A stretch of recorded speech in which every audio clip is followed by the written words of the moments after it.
The active cycle of breathing technique, or ACBT, is used to improve the ventilation of the lungs and to assist with the clearance of excess secretions.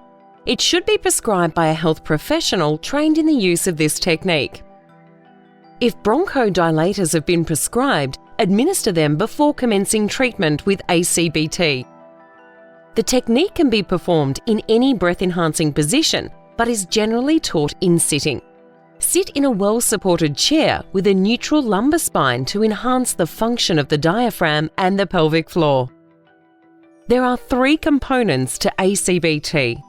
The technique is very flexible and is adapted to the patient's needs, but always includes the 3 components of the cycle. The first component is breathing control. Breathing control is gentle, relaxed breathing at the patient's own rate, encouraging relaxation of the shoulders and upper chest.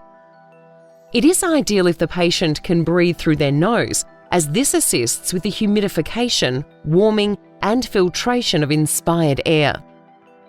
The therapist's hand can be placed on the abdomen if necessary to encourage an appropriate breathing pattern.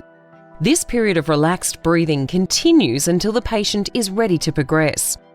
It prepares the patient for the second component of the cycle and assists with the recovery from shortness of breath, fatigue, oxygen desaturation, or signs of bronchospasm.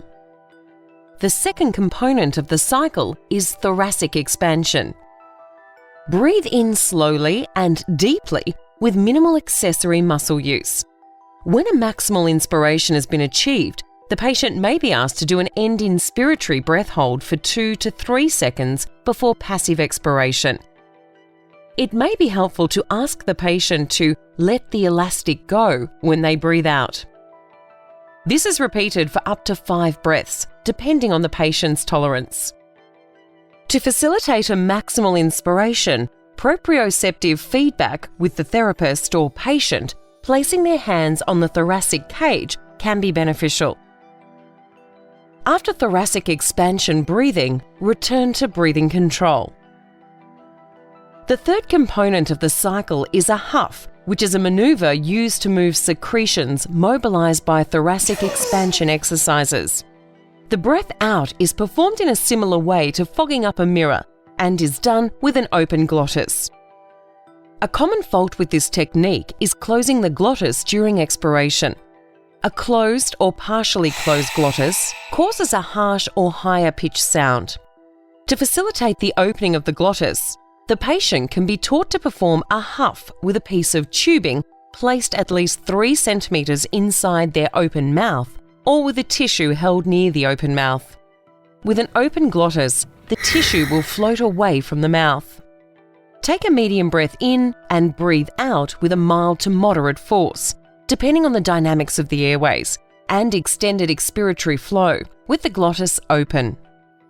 A common fault with this technique is breathing out with too much force, which will collapse peripheral airways and inhibit airflow.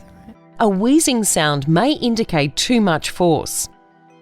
For patients with chronic sputum retention, 3 levels of huffing can be taught, taking first small, then medium, and finally large volume inspiratory breaths to assist in moving secretions from the peripheral airways towards the mouth.